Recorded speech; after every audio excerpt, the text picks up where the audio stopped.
Welcome to Markets Now. I'm Michelle Rourke with Randy Martinson, Martinson Ag. Grains are mixed right now. We're seeing corn and wheat lower. The soybeans, a nice rally there. And we've seen some two-sided trade in the cattle already. Live cattle are a little bit higher this morning with feeders lower and hogs have been mixed. All right, Randy, let's start off talking about soybeans.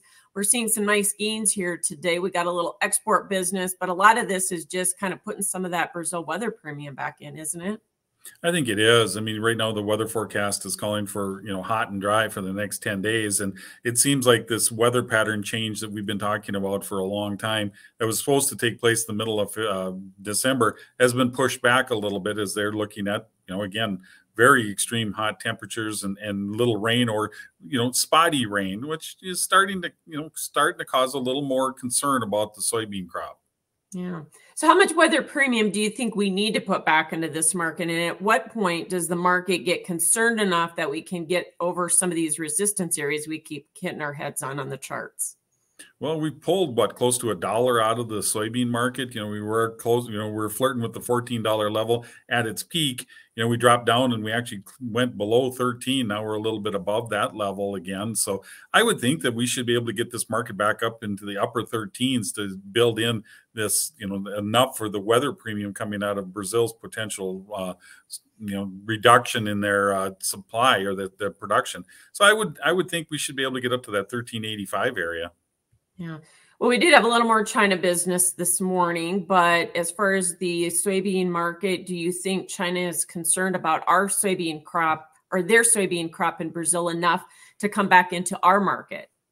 I think they are going to be. I mean, right now, I think there's, we do know that Argentina is going to have a good crop. I mean, they've picked up the rains, they've recovered a little bit, but they don't export soybeans, not whole soybeans, very, very little.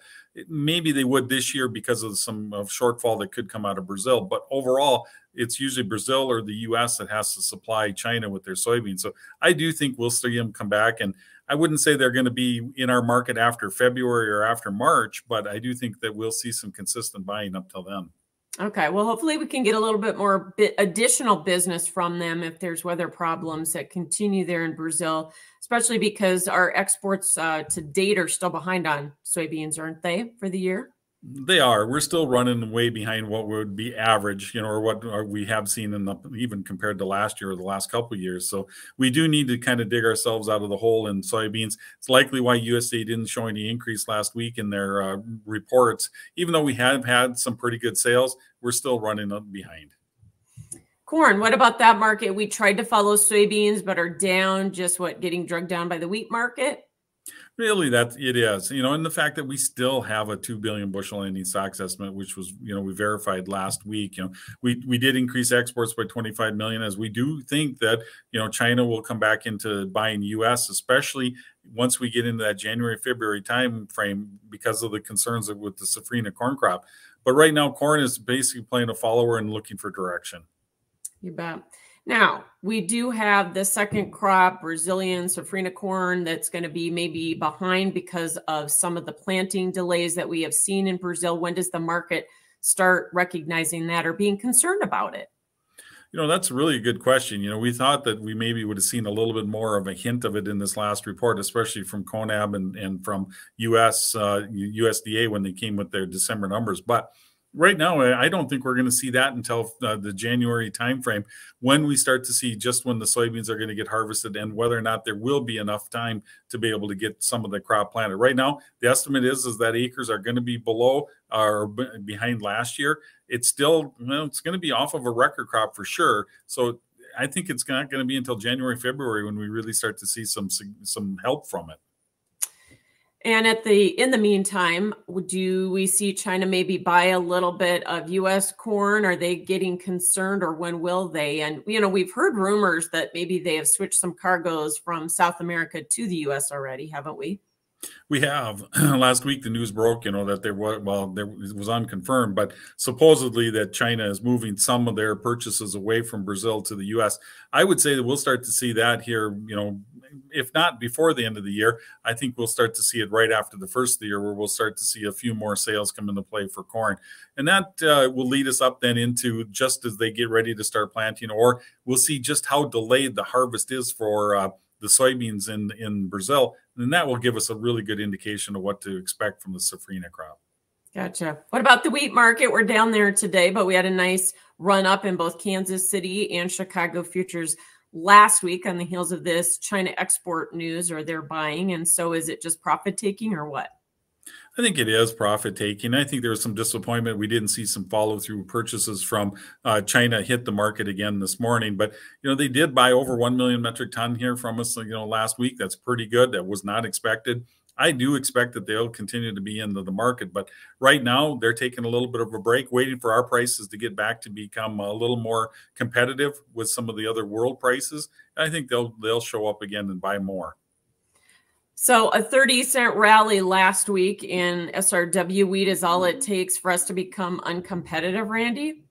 Well, it is a pretty tight market when you look at it for wheat, and there's a lot of buyers or sellers that want to undercut the U.S. And right now, you've got Russia as a big one, but our biggest competitor with the soft red is Australia.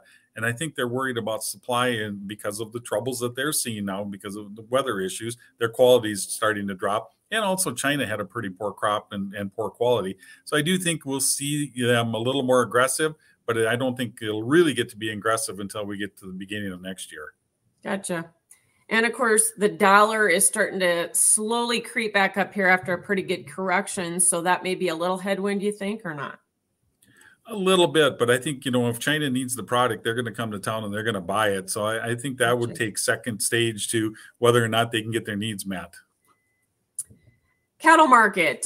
We've been two-sided already here. Live cattle futures are trying to hold on to some gains, but frankly, we are pretty oversold. We had new contract lows there last week, and we've had a huge correction, but the market seems to still see some selling on these upticks in the market. Is that going to continue till the funds get flat or what?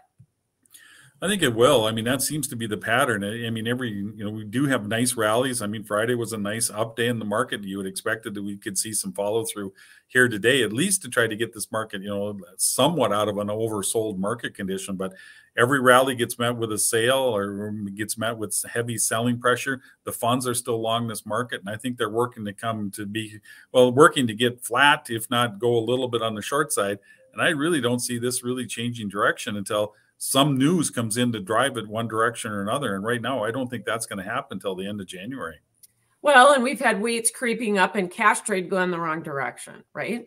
Oh, it's been a perfect storm as far as adding to it. I mean, we've got almost record weights right now, if not record weights coming in on the slaughter runs.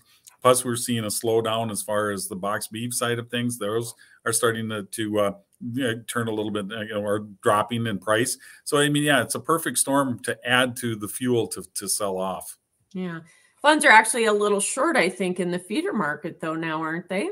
The feeder cattle market, they went short last week. I think with the commitment of traders, I think like 300 contracts. They're still holding a pretty good long as far as the live cattle market aside. So that's the one that'll probably get beat up the most going in the short term. Yeah, and feeders have been the leaders, so we need them to bottom first before we can get live cattle to bottom, right?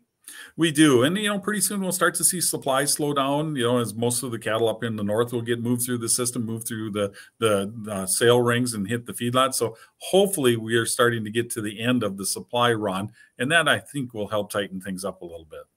Cattle market's also watching all the slew of economic news that we have at the end of the year. And we have some coming up this week, including the Fed announcement on Wednesday. So we're going to be closely watching that. But right now, expectations are maybe we won't see an increase in rates.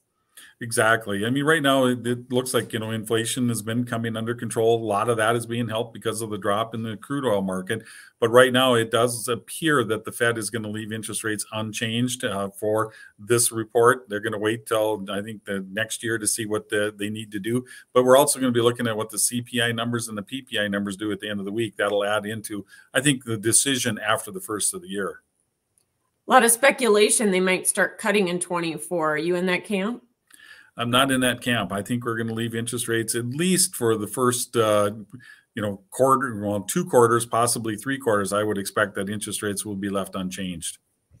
And the big pullback that we've had in the energy sector, Randy, certainly has helped the inflation data and the Fed. But crude oil. Do you think we've bottomed now, and will we start buying for the Strategic Petroleum Reserve anytime soon? At the, as much as we've dropped, we should be starting to fill up the reserves. There's no question about that. We're getting it much cheaper than what we moved it out on. And I do think it's kind of interesting that with the production cuts that we're seeing from OPEC, that we're continuing to see the market drift. I would think we're bottoming here pretty soon. I think producers should really be looking at covering their fuel needs, especially for the beginning of 24. But you look at it, you've got, again, conflicts going on in two of the biggest regions of oil production. So I think any hiccup in that could cause some trouble. So I would be looking at getting needs met. Sounds good. Thanks. As always, Randy Martinson with Martinson Ag. That is Markets Now.